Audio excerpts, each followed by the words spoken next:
A resume is a document containing summary or listing of relevant job experience and education, usually for the purpose of obtaining an interview when seeking employment.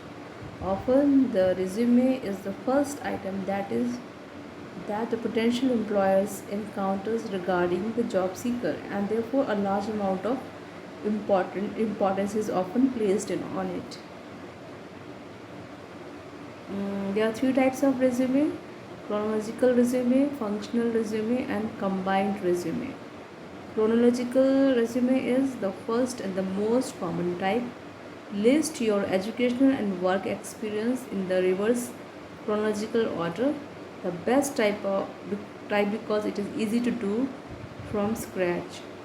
Pros of chronological resumes are easy for employers to read and scan career history. Most accepted format estimate are that 80 to 85% of human resource professionals prefer this type. Most preferred and enforced by most internet job boards. Great for listing steady employment history within major gaps or changes in career direction. Great if employment history includes good organization names as former employers effectively highlight recent experience. A universal format best for international job seekers. Cause of chronological resumes are may not be best format if employment history is messy, inconsistent, has gaps, is very long or not relevant to job you are currently seeking. Functional resume. This format presents skills and experience without putting them in sequential date order. Skills and experience grouped according to type of function. Career history either reduced to a list of dates and company names as well as job titles. Towards the end of the resume, or either no details can be given since skills has been listed functionally. Pros of functional resumes are combined skills gained in a number of different areas or groups, so they will appear stronger. The format includes volunteer work, student activities, work experience, classroom work, project, and social organization. Best used when required skills for a job are things you possess but are not sufficiently shown in chronological resume format. Emphasize what you can and have done rather than where and when you did it. Pros of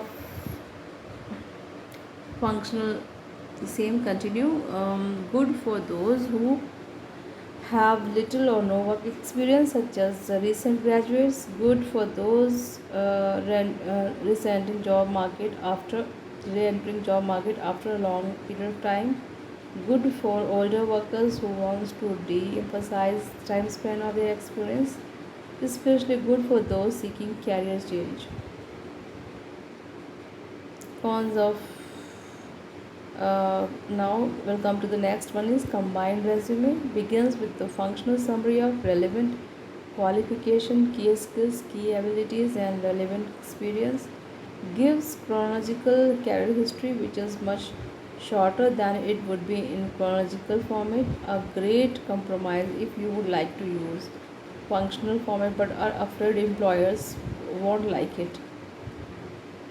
Pros of combined resumes are it if done well, it accepted by employers, great for giving chronological resume but also highlight particular skills and experience for position. Very useful if relevant experience gained some time ago.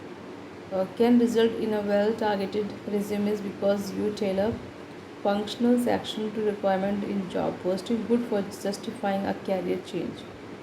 Some employers want to see what you did at each job. It can be hard to input or some online application. Final consideration: after resume format chosen, you need to concentrate on content to be included. Place most important and impressive information in the top third of resume under the heading summary or qualification highlights. Be certain resume has a explicitly or implicitly stated objective. Do not bring description of job responsibilities. Describe specific examples of accomplishments and achievements. Tell employers how you will be of value to them by describing how you were a valuable employee in previous companies. Include actual dollar figures and percentages if mentioning how you saved a previous employer's money. Instead, increase profit, improve productivity, or enhanced services. Characteristics of a good resume. A resume should be bold, exciting, and enticing but not flashy. A resume should be somewhat conservative. A resume should show you how have a confidence in your abilities, but you are not being a braggart. A resume should sound like you are eager to do the job, but are not desperate. A resume should use intelligent language, but not use long, flowery, or uncommon words or phrases. A resume should be short as possible and get to the point. A resume should be no longer than 3 pages. Resume tips. Do not use the word responsibilities included. Instead, say on the job accomplishments. Do not forget to include the job objective. This tells the employers what you are applying for and it gives the employer a sense that you have definite direction. State your objective in 5 to 6 words. Anything more indicate lack of clarity and direction. If you don't have paid experience in the field you are applying for, a position in get some volunteer experience in that area. Also look for volunteer work you have done in the past to see that helps documents skills you need for a particular job. Don't leave gaps in a work history. Include anything of value you were doing to fill those gaps. Example, self-employment or raising children. Combine several short-term jobs under one job title and include dates. Drop less important and briefest jobs you have had. Impress employers by including PAR statement in your resume. Explanation and example of a PAR. PAR stands for problem, action, and results. To write one, you identify a problem, state what action you took, and state the end result. Replace inaccurate job titles to reflect level of responsibility in past jobs.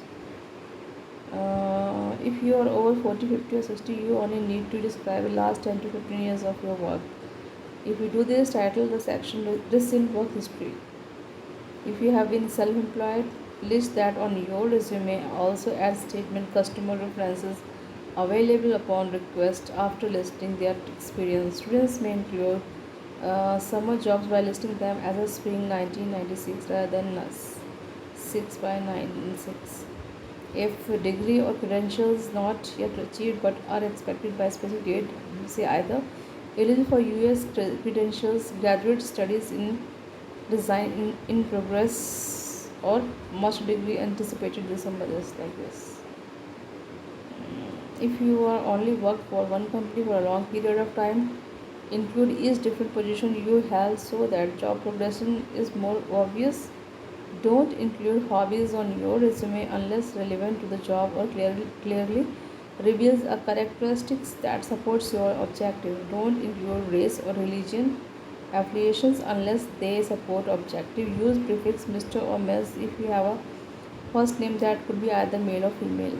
If you received your degree from other country,